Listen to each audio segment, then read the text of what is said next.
Bill Clark CQ roll call. Getty Images Rep. John Conyers, DMich. Most of us are well aware that UAL harassment was a problem in America well before the Harvey Weinstein scandal erupted this summer. But there is no denying the Weinstein story has taken the wraps off of a massive number of alleged and confirmed cases of this kind of misconduct in Hollywood. Now, the same thing could happen on Capitol Hill as the John Conyers case threatens to blow a long-standing congressional tradition of unethical secrecy and subterfuge sky high. Just a recap, it first came to light earlier this month that Rep. Conyers signed off on a $27,000 payout to a former staffer who says she was fired for resisting the congressman's UAL advances. Conyers acknowledged the 2015 payout after details of it leaked, but he has denied he usually harassed the employee. Conyers has been resisting calls to resign, but Sunday he did step down as the ranking member of House Judiciary Committee. Wait, there's more. So much more. First off, Conyers has publicly made himself out to be a victim. In a tweet over the Thanksgiving weekend, he focused his anger on the fact that this story became public and blamed it on a alt-right blogger. Conyers' tweet, instead of apologizing for using his congressional office funds to secretly settle a harassment case, Conyers is angry the public has found out. Even if the public is the source of the cash used to pay off his accuser.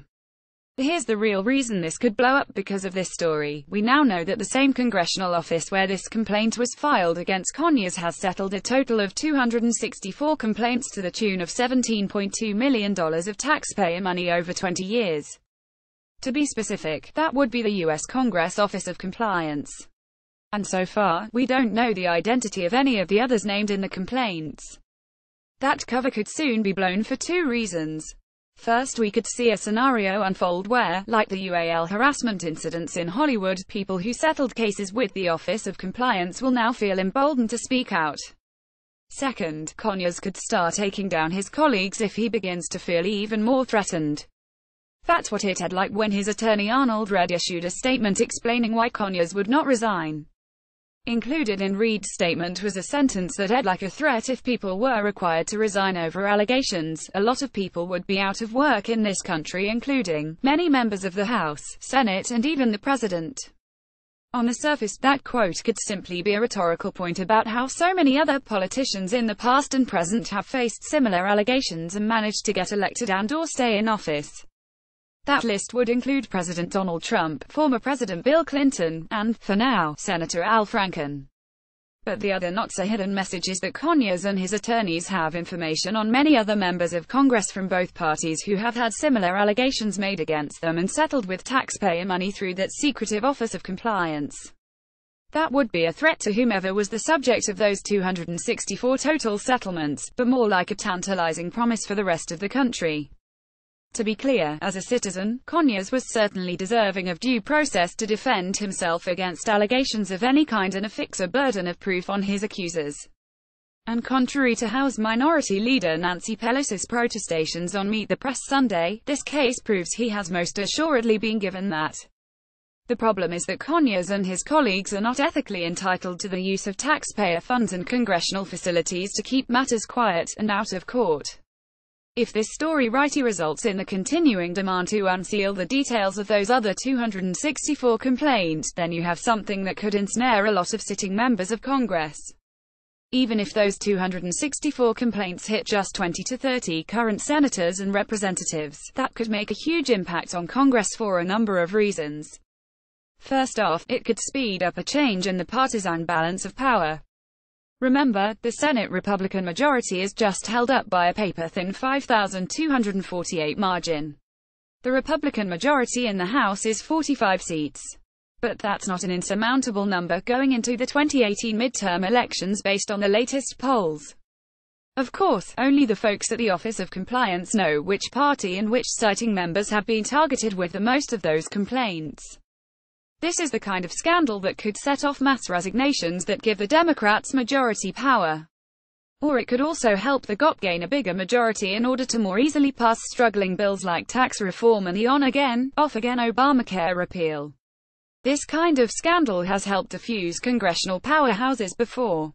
When Oregon Republican Senator Bob Packwood was forced to resign over UAL assault allegations in 1995, his seat in that blue state went to Democrat Ron Wyden, who still holds it today. What many people forget was that Packwood had been a strong debater in the Senate and was credited with being a key player in dismantling the Clinton administration's efforts at a universal health insurance bill. In other words, UAL harassment allegations can bring down some big and powerful people. In an interesting twist, the most powerful pressure on Packwood that ultimately forced his resignation came from his fellow Republican senator and now Senate Majority Leader Mitch McConnell. Secondly, this could lead both parties to get more serious about supporting women candidates in congressional elections. It's a simple fact that almost no women are ever accused in these kinds of UAL harassment, and backing more of them in this environment seems like a better political bet. That could lead to the biggest changes of all, considering the fact that women still make up only about 20% of the House and Senate combined. It sure seems like that kind of upheaval is frightening even some supposedly outraged folks in Congress. Yes, Rep. Jackie Speier and Senator Kirsten Gillibrand have co-authored a bill to get the Office of Compliance to change its practices and name every member of Congress accused in filed UAL harassment claims. That would be a good thing. But even their bill is not calling for past complaint and settlement records to be unsealed. And that speaks volumes about how closely these secrets are held and how valuable they are to the public and those journalists endeavoring to uncover them. Only the leadership of both parties in Congress is likely to know the breakdown of just which side would suffer the most if all that information became public. Perhaps that's why Pelosi defended Conyers so vigorously. That's even though a Republican in Congressman Joe Barton is facing heavy scrutiny now after nude pictures of him surfaced. And of course, Republican senatorial candidate Roy Moore is under extreme pressure from members of both parties to drop out of the race to succeed Jeff Sessions in Alabama. I've heard both Democrat and Republican pundits confidently guess their side will come out on top in this scandal-laden numbers game. But you don't need to be a political genius or odds maker to see how this could upset the balance of power and/or supercharge a women's movement in Congress.